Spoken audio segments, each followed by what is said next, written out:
दोस्तों स्वागत है आपका बिहार न्यूज में। दोस्तों मैं हूं फिरदौस गनी और आप देख रहे हैं केडीबी लाइव।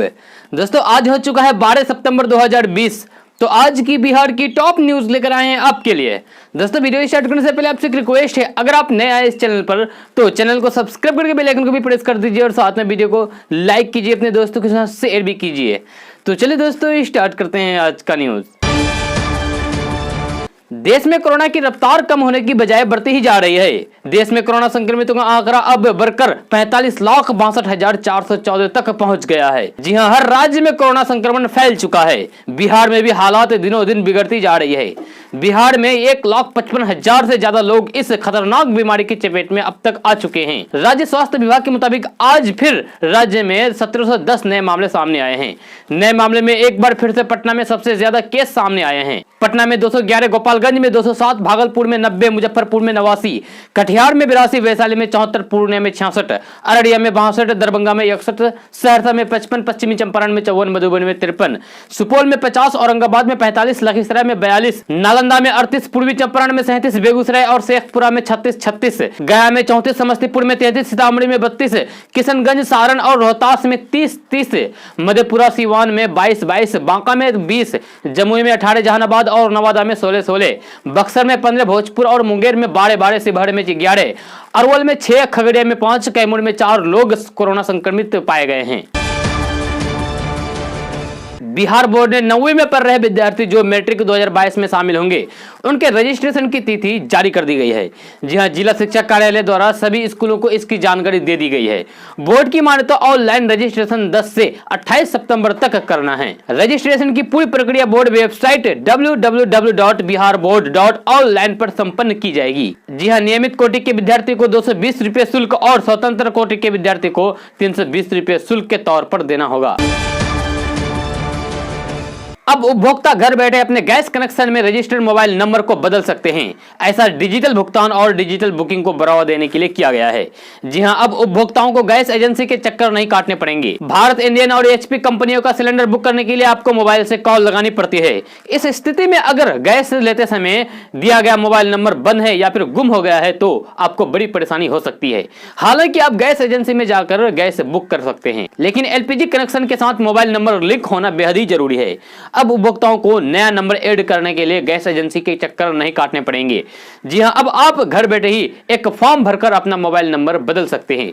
इसके लिए आपको अपने मोबाइल या फिर कंप्यूटर में अपनी गैस कंपनी की वेबसाइट खोलनी होगी। उसमें मोबाइल अपडेट कॉन्टैक्ट नंबर करके आएगा। पहले पुराना नंबर ऐड करना पड़ेगा। इसके बाद आईडी, गैस कनेक्शन में भरा गया नाम, पता समेत फॉर्म जमा करना होगा। मोबाइल नंबर कुछ समय बाद आपके गैस कनेक्शन में ऐड हो जाएगा। राजद सुप्रीमो लालू प्रसाद यादव की जमानत पर सुनवाई शुक्रवार को टल गई है। जी हां, अब 9 अक्टूबर को सुनवाई होगी। चारा घोटाले के चाईबासा कोषागार से अवैध निकासी के मामले में सीबीआई कोर्ट ने लालू को 5 साल की सजा सुनाई है। लालू की ओर से जमानत याचिका दायर करके कहा गया है कि उन्होंने आधी सजा काट ली है, इस कारण जमानत मिलनी चाहिए। जबकि सीबीआई की ओर से कहा गया है कि आधी सजा पूरी नहीं हुई है। इसके बाद अदालत ने सुनवाई 9 अक्टूबर को निर्धारित कर दी है। बीजेपी ने बिहार विधानसभा चुनाव के लिए एक इंटरनल सर्वे कराया है। यह सर्वे पार्टी के जनरल सेक्रेटरी, एमएलसी और प्रदेश उपाध्यक्षों के 90 लोगों की टीम ने की है। सूत्रों की माने तो सर्वे 25 से 28 अगस्त के बीच किया गया है। जी हां, 3 दिनों तक इस टीम ने पार्टी के मंडल स्तर तक जाकर जानकारी इकट्ठा की है। सर्वे के आधार पर जो रिपोर्ट बीजेपी के पास आई है वो चौंकाने वाली है। जी हां, दरअसल बीजेपी के इस आंतरिक सर्वे में यह बात सामने आई है कि बिहार में 15 साल से सत्ता के शीर्ष पर बैठे मुख्यमंत्री नीतीश कुमार के खिलाफ इस बार एंटी इनकम्बेंसी फैक्टर काफी अधिक है। सर्वे में यह बात सामने आई है कि भाजपा को छोड़ने और फिर आरजेडी के साथ जाने, उसके बाद आरजेडी को छोड़कर फिर बीजेपी के साथ जाने के नीतीश कुमार के फैसले के बाद उनकी विश्वसनीयता पर लोग संदेह करने लगे हैं। जी हां, इसके अलावा सर्वे में यह बात सामने आई है कि लालू प्रसाद यादव को लेकर नीतीश कुमार कहीं ना कहीं सॉफ्ट हैं, यानी कि मुलायम हैं। जी हां, वही बीजेपी के बड़े नेता लालू पर सीधा हमला करते हैं। इसके अलावा नीतीश कुमार के इस कार्यकाल के 5 साल के काम से लोग खुश नहीं हैं। जी हां, सूत्रों की माने तो बीजेपी की इस सर्वे टीम ने अपनी रिपोर्ट बिहार भाजपा के प्रभारी भूपेंद्र यादव और उप मुख्यमंत्री सुशील कुमार मोदी को दी है। कहा जा रहा है कि दोनों नेताओं ने इस मुद्दे पर चर्चा भी की है। यही वजह है कि भाजपा ने इस चुनाव में यह तय किया है कि वह ज्यादा जोर पीएम नरेंद्र मोदी के नाम और काम पर ही देगी। राज्य में मानसून सामान्य है। शुक्रवार से ही पूरे राज्य में आकाश में बादल उमड़ घुमर रहे हैं। जी हां, भारत मौसम विज्ञान केंद्र ने कई जिलों में वज्रपात के साथ हल्की और मध्यम वर्षा का अलर्ट जारी किया है। जी हां, पटना में कल से ही काले बादल छाए हुए हैं। रह रहकर बूंदाबांदी हो रही है। उमस से परेशान लोगों को बारिश होने से राहत मिल रही है। मौसम विज्ञान केंद्र ने शनिवार को पटना सहित सीवान, गोपालगंज, पूर्वी चंपारण, पश्चिमी चंपारण, सीतामढ़ी, शिवहर, वैशाली, अरवल, जहानाबाद, औरंगाबाद, मधेपुरा, रोहतास, सारण, अररिया, किशनगंज, पूर्णिया और कटिहार में दोपहर से शाम तक के लिए अलर्ट जारी किया है। रालोसपा प्रमुख उपेंद्र कुशवाहा ने कहा है कि शिक्षा सुधार के मुद्दे को लेकर 13 सितंबर को पटना में पार्टी का बड़ा प्रदर्शन होगा। जी हां, अब इस मसले पर सरकार से कुछ मांगने का समय नहीं है, लिहाजा जनता से ही पार्टी अपील कर रही है कि शिक्षा सुधार को ईवीएम का बटन दबाने का आधार बनाएं। उपेंद्र कुशवाहा ने आरोप लगाया है कि सरकार ने शिक्षा व्यवस्था को रसातल में भेज दिया है। केंद्र सरकार ने 21 सितंबर के बाद से कक्षा 9 से 12 तक के स्कूल खोलने की परमिशन दे दी है। जी हां, अनलॉक 4 के तहत एसओपी जारी कर दी गई है। स्कूल जाने के इच्छुक छात्रों को पेरेंट्स से लिखित अनुमति लेनी होगी। स्टूडेंट के बीच कम से कम 6 फीट की दूरी होनी चाहिए। इसके अलावा फेस कवर, मास्क अनिवार्य किया गया है। क्वारंटाइन सेंटर रहे स्कूलों को खोलने से पहले पूरी तरीके से सैनिटाइज किया जाएगा। फिलहाल बायोमेट्रिक अटेंडेंट नहीं होगी। स्कूल के अंदर भी थोड़ी थोड़ी देरों में हाथों को साबुन से धुलाया जाएगा और सैनिटाइज करना होगा। स्कूल के गेट पर हर छात्र और स्टाफ के थर्मल स्क्रीनिंग होगी। वहीं पर उनके हाथ भी सैनिटाइज कराया जाएगा। कोरोना के मामलों में लगातार बढ़ोतरी हो रही है। रोजाना देश में हजारों नए मामले सामने आ रहे हैं। कई शोधों में इस बात का दावा किया जा चुका है कि मास्क पहनने से कोरोना के संक्रमण का खतरा बहुत कम हो जाता है। वर्ल्ड हेल्थ ऑर्गेनाइजेशन यानी कि WHO ने एक वीडियो जारी करके बताया है कि मास्क पहनते समय कौन सी गलतियां नहीं करनी चाहिए। जी हां, आमतौर पर इस समय देखा जा रहा है कि इस समय बहुत से लोग मास्क पहनने में ये गलतियां कर रहे हैं। इन गलतियों की वजह से संक्रमण का खतरा काफी बढ़ जाता है। WHO ने बताया कि ढीला मास्क ना पहने। ढीला मास्क पहनने से संक्रमण का खतरा रहता है। कोरोना से सुरक्षित रहने के लिए ढीला मास्क न पहने। लोग मास्क से नाक कवर नहीं कर रहे हैं। कोरोना से सुरक्षित रहने के लिए मुंह और नाक को अच्छी तरीके से कवर करना जरूरी है, परंतु इस समय बहुत से लोग मास्क को नाक के नीचे कर देते हैं। जी हां, अगर आप भी ऐसा करते हैं तो ऐसा करना बंद कर दें। बहुत से लोग बात करते समय मास्क उतार देते हैं। जी हां, बहुत से लोग बात करते समय मास्क को उतार देते हैं, परंतु ऐसा करना खतरनाक हो सकता है। मास्क को बार बार ना छुएं। इस समय बहुत से लोग ये गलती कर रहे हैं। जी हां, अगर आप भी ऐसा कर रहे हैं तो ऐसा ना करें। मास्क को पहनने के बाद ना छुएं। बहुत से लोग एक और गलती कर रहे हैं कि एक दूसरे के मास्क पहन रहे हैं। जी हां, एक दूसरे का मास्क ना पहने। आमतौर पर एक परिवार में रहने वाले सदस्यों ये गलतियां कर रहे हैं। जी हां, एक दूसरे से मास्क शेयर ना करें। अगर आप भी ऐसा गलती कर रहे हैं तो ये गलती बिल्कुल ना करें, आप पर भारी हो सकती है। बिहार के अक्टूबर-नवंबर के महीने में विधानसभा चुनाव होने वाले हैं। चुनाव से पहले आरजेडी से इस्तीफा देने के बाद रघुवंश प्रसाद सिंह ने मुख्यमंत्री नीतीश कुमार के नाम एक पत्र लिखा है। जी हां, उनका फिलहाल दिल्ली के एम्स में इलाज चल रहा है। अस्पताल से ही उन्होंने ये पत्र लिखा है। पत्र के माध्यम से उन्होंने नीतीश कुमार से 3 मांगों को पूरा करने का आग्रह किया है, जिन 3 कार्य को वो पूरा नहीं कर पाए हैं। जी हां, रघुवंश प्रसाद सिंह ने सीएम नीतीश कुमार के साथ साथ सिंचाई मंत्री और बिहार के प्रधान सचिव प्रत्यय अमृत के नाम भी पत्र लिखा है। फर्जी ड्राइविंग लाइसेंस और रजिस्ट्रेशन सर्टिफिकेट पर लगाम लगाने के लिए आधार का इस्तेमाल किया जाएगा।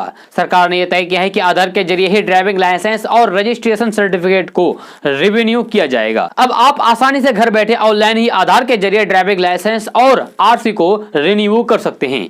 जी हां, IT मिनिस्ट्री ने एक नोटिफिकेशन जारी करके इसकी सूचना दी है। बिहार में विधानसभा चुनाव से पहले बीच रही सियासी बिसात के बीच केंद्रीय मंत्री रामविलास पासवान ने एक बार फिर से साफ कर दिया है कि उनको अपने पुत्र और लोक जनशक्ति पार्टी के राष्ट्रीय अध्यक्ष चिराग पासवान का हर फैसला मंजूर है। अस्पताल में भर्ती रामविलास पासवान ने ट्वीट के माध्यम से अपने पुत्र के संबंध में कहा है कि मुझे विश्वास है कि अपनी युवा सोच से चिराग पार्टी का और बिहार को नई ऊंचाइयों तक ले जाएगा। जी हां, चिराग के हर फैसले के साथ मैं मजबूती से खड़ा हूं। मुझे आशा है कि मैं पूर्ण स्वस्थ होकर जल्द ही अपनों के बीच आऊंगा। बिहार में विधानसभा चुनाव 2020 जैसे जैसे करीब आ रहे हैं वैसे वैसे ही बिहार में सियासी हलचल तेज होती जा रही है। जानकारी के अनुसार आज विधानसभा चुनाव को लेकर भाजपा के राष्ट्रीय अध्यक्ष जेपी नड्डा और सीएम नीतीश कुमार के बीच मुलाकात होगी। दोनों पार्टियों के दिग्गज नेता की मुलाकात के दौरान सीट बंटवारे को लेकर आज बातचीत हो सकती है। जदयू प्रवक्ता राजीव रंजन प्रसाद ने भी ट्वीट करके भाजपा के राष्ट्रीय अध्यक्ष जेपी नड्डा के बिहार आगमन की सूचना दी है। वहीं राजीव रंजन ने कहा कि सूबे में एक चुनाव करीब है, इसलिए जेपी नड्डा का बिहार आगमन बेहद महत्वपूर्ण है। साथ ही उन्होंने कहा है कि बिहार में अन्य दलों ने भी अपनी चुनावी तैयारियां शुरू कर दी है। सीपीआई के महागठबंधन के साथ आते ही आगे की योजनाओं में कांग्रेस पार्टी भी जुट गई है। पार्टी के पूर्व प्रदेश अध्यक्ष अनिल शर्मा इन दिनों बेगूसराय के सभी विधानसभा क्षेत्र के दौरे पर हैं। इसी कड़ी में अनिल शर्मा ने प्रेस कॉन्फ्रेंस में बात करते हुए कहा कि कन्हैया कुमार न सिर्फ एक अच्छे वक्ता है बल्कि साफ सुथरे छवि के व्यक्ति भी हैं। खासकर युवाओं पर उनकी खासी पकड़ है।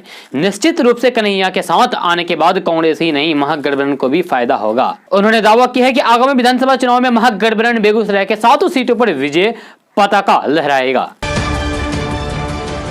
बिहार में विधानसभा के चुनाव करीब हैं। वहीं राजद के वरिष्ठ नेता एवं लालू प्रसाद यादव के करीबी रहे रघुवंश प्रसाद सिंह ने पार्टी से इस्तीफा दे दिया है, जिसको लेकर राजद प्रमुख एवं बिहार के पूर्व सीएम लालू प्रसाद यादव रांची रिम्स में बेचैन हो गए हैं।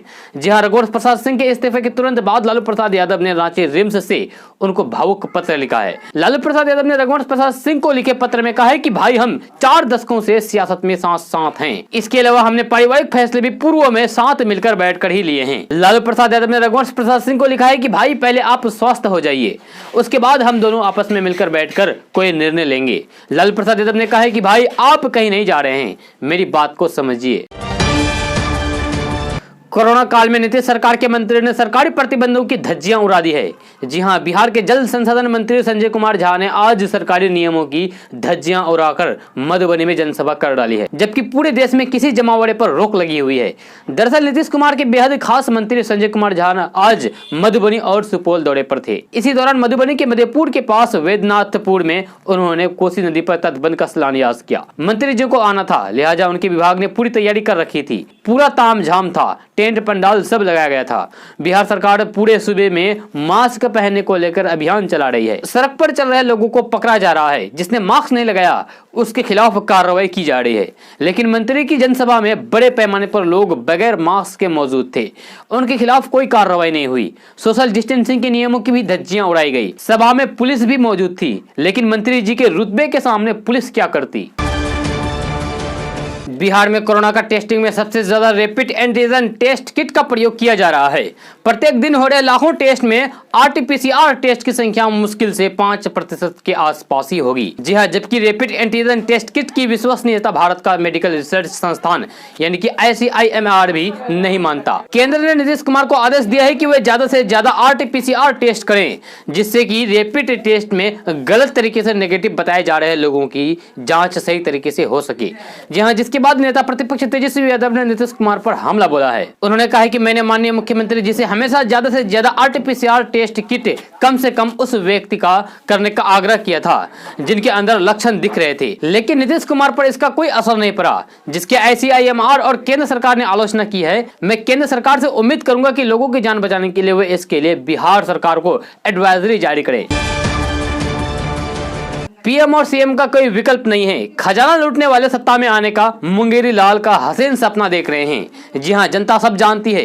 बेरोजगारी का शोर मचाकर विपक्ष अपनी बेरोजगारी दूर करने के लिए राज्य के लोगों को दिग्भ्रमित करने का प्रयास कर रहे हैं। नेता प्रतिपक्ष ने अपने दायित्व का निर्वहन नहीं किया है। फर्जी आंकड़ों को प्रस्तुत करके नौजवानों को बरगलाने का प्रयास कर रहे हैं, लेकिन राज्य की जनता इनके खेल को अच्छी तरीके से समझ रही है। ये बातें पाटलिपुत्र लोकसभा क्षेत्र के सांसद रामकृपाल यादव ने बेतिया परिसर में पत्रकारों से कही है। पीएम मोदी एक बार फिर से बिहार को बड़ी सौगात देने वाली है। प्रधानमंत्री नरेंद्र मोदी 13 सितंबर को पारादीप मुजफ्फरपुर LPG पाइपलाइन परियोजनाओं के अंतर्गत हरसिद्ध यानी कि पूर्वी चंपारण में जो स्थित है, वहां पर HPCL के LPG प्लांट के साथ दुर्गापुर बांका क्षेत्र में इंडियन ऑयल के नवनिर्मित बांका LPG बॉटलिंग प्लांट को राष्ट्र को समर्पित करेंगे। जी हां, इस मौके पर राज्यपाल फागू चौहान, मुख्यमंत्री नीतीश कुमार, पेट्रोलियम एवं प्राकृतिक गैस मंत्रालय के मंत्री धर्मेंद्र प्रधान, उप मुख्यमंत्री सुशील कुमार मोदी मौजूद रहेंगे। प्रधानमंत्री नरेंद्र मोदी 13 सितंबर 2020 को वर्चुअल माध्यम से इस महत्वपूर्ण योजना का उद्घाटन करेंगे। नालंदा और पटना वासियों के लिए खुशखबरी है, क्योंकि नवादा से पटना जाने के लिए ट्रेन बदलने की जरूरत नहीं होगी। सीधे ट्रेन से नवादा से पटना जा सकते हैं। इसके लिए बिहार शरीफ से नवादा के बीच रेल लाइन बिछाया जाएगा। जहां रेल मंत्रालय के मुताबिक अगले साल से नवादा बिहार शरीफ रेलखंड का निर्माण शुरू हो जाएगा। दानापुर रेल मंडल द्वारा कराए गए सर्वेक्षण के अनुसार नवादा से बिहार शरीफ तक रेल लाइन बिछाने के लिए करीब 10 अरब रुपए खर्च किए जाएंगे। करीब 9 अरब 58 करोड़ 39 लाख की लागत के लिए इस परियोजनाओं से नवादा नवादा और बिहार शरीफ के बीच 31.5 kilometre rail line बिछेगी। Raghuvansh Prasad Singh के आरजेडी छोड़ने के बाद लगातार उनके एनडीए में शामिल होने की अटकलें लगाई जा रही है। जेडीयू संसदीय दल के नेता ललन सिंह ने पहले ही कहा है कि अगर वे एनडीए में आते हैं तो उसका हृदय से स्वागत है। अब हाल ही में एनडीए में आए पूर्व मुख्यमंत्री और हिंदुस्तानी युवा मोर्चा के अध्यक्ष जीतन राम मांझी ने उन्हें एनडीए में आने का आग्रह किया है। गया में अपने आवास में पूर्व मुख्यमंत्री जीतन राम मांझी ने रघुवंश प्रसाद सिंह के राजद से इस्तीफा देने के देर से लिया गया कदम बताया है। उन्होंने कहा है कि हाल के दिनों में राजद के द्वारा उनकी बेइज्जती की जा रही थी, इसलिए राजद से नाता तोड़ने का उनका निर्णय सराहनीय है और अगर वे एनडीए में आने के लिए निर्णय लेते हैं तो वे व्यक्तिगत रूप से उनका स्वागत करेंगे। जीएनएम स्टूडेंट यूनियन ने परीक्षा की मांग को लेकर बिहार के स्वास्थ्य मंत्री मंगल पांडे के पटना स्थित आवास के बाहर प्रदर्शन किया। जी हां, जीएनएम कोर्स के अंतिम वर्ष के स्टूडेंट इस प्रदर्शन में शामिल थे। उनका कहना था कि सरकार समय पर परीक्षा कराए और नतीजे जारी करें ताकि हम आने वाले भर्तियों में आवेदन कर सकें। कोरोना महामारी के कारण लागू लॉकडाउन में लगभग सभी कामकाज ठप पड़े हुए थे। अनलॉक लागू होने के बाद सभी कामकाज फिर से शुरू हो रहे हैं, जिससे आम जनजीवन धीरे धीरे पटरी पर लौटना शुरू हो चुका है। जी हां, सभी को ठप पड़े व्यवसाय को जल्दी पहले जैसी स्थिति में आने की उम्मीद है। जहां वही कोरोना काल में ठप पड़े आईटी सेक्टर में डिजिटल चुनाव प्रचार ने एक उम्मीद की किरण जगाई है। दरअसल बिहार विधानसभा चुनाव की तैयारियां शुरू हो चुकी है और ज्यादातर राजनीतिक दल ऑनलाइन चुनाव कैंपन और रैली कर रहे हैं, जिससे डिजिटल मार्केटिंग और आईटी सेक्टर के लोगों को काम मिलना शुरू हो गया है। बिहार आईटी सेक्टर के जुड़े लोगों को लगातार काम मिल रहा है। आईटी कंपनी ऑनर कुणाल ने बताया कि बिहार में करीब 4.5 करोड़ लोग सोशल मीडिया का इस्तेमाल कर रहे हैं और 8 करोड़ लोगों के पास स्मार्टफोन है। इन सभी से संपर्क साधने के लिए आईटी सेक्टर और डिजिटल प्लेटफॉर्म का इस्तेमाल किया जा रहा है। छोटी छोटी वर्चुअल रैलियों में लाखों की संख्या में लोग जुड़ रहे हैं।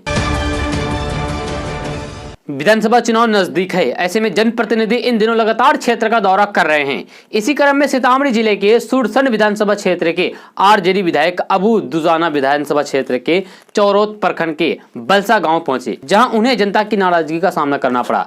नाराज जनता ने विधायक मुर्दाबाद के नारे लगाए और उन्हें गाँव में प्रवेश करने से रोकने लगे। लोगों ने विधायक जी से कहा कि आपने जो भी वादे किए थे वह अब तक पूरा नहीं किया है। हम लोगों ने आपको वोट दिया था और जीतने के 5 साल बाद आज आप दिखे। इधर अपने विरोध में नारेबाजी और लोगों का आक्रोश देखकर विधायक अपने फॉर्च्यूनर गाड़ी में बैठे और वहां से चलते बने। दोस्तों, आज का न्यूज़ बस यहाँ तक। कैसा लगा जरूर अपना सुझाव दीजिएगा नीचे कमेंट बॉक्स में कमेंट करके। अगर आप नए आए इस चैनल पर तो चैनल को सब्सक्राइब करके बेल आइकन को भी प्रेस कर दीजिए और साथ में वीडियो को लाइक कीजिए, अपने दोस्तों के साथ शेयर भी कीजिए। तो चलिए दोस्तों, फिर मिलते हैं अगली वीडियो में।